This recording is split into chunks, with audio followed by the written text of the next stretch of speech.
Bismillahir Rahmanir Rahim.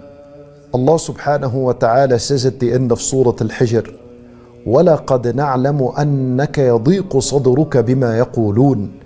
Allah Azza wa Jal is saying to the Prophet sallallahu alayhi wasallam that indeed and certainly we know that your chest experiences pain and suffering and tightness because of that which they say.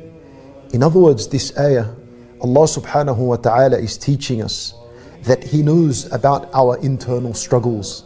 He knows about the pain that we're suffering and the tightness of the chest that we are experiencing. Whether we speak these pains aloud or not, whether you've shared them with someone or not, Allah subhanahu wa ta'ala knows very well about them.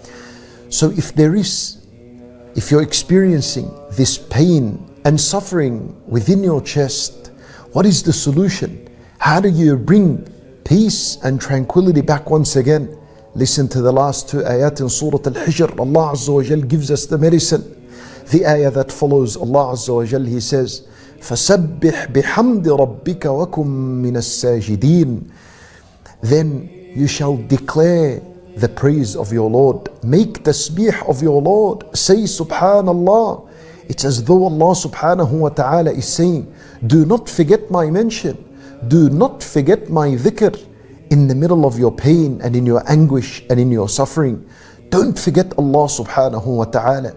Declare His praise. Say Subhanallah, Subhanallah, and keep repeating it for as long as you need until you feel that contentment and peace and satisfaction once again in your heart, and that your chest and your heart begins to settle once again. فَسَبِّحْ بِحَمْدِ رَبِّكَ. And once you've made tasbih, Allah Azza wa Jalla, He says, وَكُمْ مِنَ السَّاجِدِينَ. And be from among those who make sujood. In other words, get up and pray. Follow your dhikr of Allah subhanahu wa ta'ala with salat. Fall into sajda in the main pillar of a salat, which is a sajda. And spend a long time in a sajda. And speak to Allah subhanahu wa ta'ala of your anguish and your suffering and your pains in a sajda. Subhanallah, it is said that when you whisper into the earth, the Almighty Allah subhanahu wa ta'ala, who's above the heavens, established on His throne, hears you as you whisper into the earth. There was once a man that experienced terrible pains and hardships in his life, and his prayers were all mixed up. He would pray on and off, and everything was just kind of disorganized in his life. So he began to pray all of a sudden, and his prayers were organized. So they asked him, what happened to you? How did you change? And how did you adhere to your prayers on time now?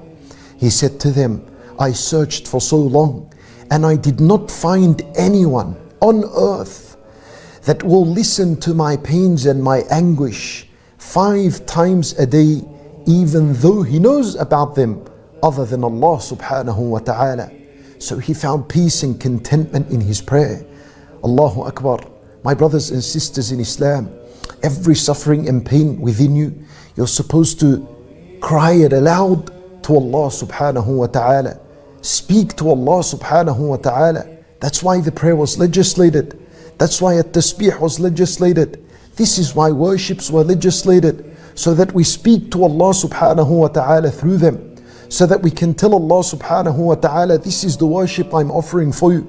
Please, O Allah Azza wa Jal, accept it and give me in replacement peace and tranquility in my life. Allah subhanahu wa ta'ala bi'idhnillah does it. Then Allah Azza wa Jal said, وَعْبُدْ رَبَّكَ حَتَّى يَأْتِيَكَ الْيَقِينَ. And worship your Lord until certainty comes to you. And there is nothing more certain than death. In other words, Allah Azza wa Jal is saying to us, and stay upon the path of righteousness. Don't ever fail and drop from this path. Because as long as you're on the path of righteousness, you are in the companionship of Allah subhanahu wa ta'ala. He subhanahu wa ta'ala will look after you. Even if you experience hardships and difficulties in life, then Allah subhanahu wa ta'ala knows them. And He'll make you go through them bi'idhnillahi ta'ala. And He'll compensate you with huge and great reward subhanahu wa ta'ala in this life and in the next. The surah that's after is Surah Al-Nahl. Allah Azza wa Jalla, He says, Ata amrullah, that the command of Allah is about to come. The day of judgment is about to come. This ayah is encouraging us to remain steadfast upon the path, because the hour is close. The hour is around the corner. My brothers and sisters in Islam, take the time that you have left on earth seriously. Worship Allah subhanahu wa ta'ala seriously, and honor Allah Azza wa Jal in your life the way He deserves to be honored. We ask Allah subhanahu wa ta'ala to accept our prayers and our worship, and to keep us steadfast upon the path of Islam until we meet Him subhanahu wa ta'ala. إنه ولي ذلك والقادر عليه. وصلى الله وسلم وبارك على نبينا محمد وعلى آله وصحبه أجمعين.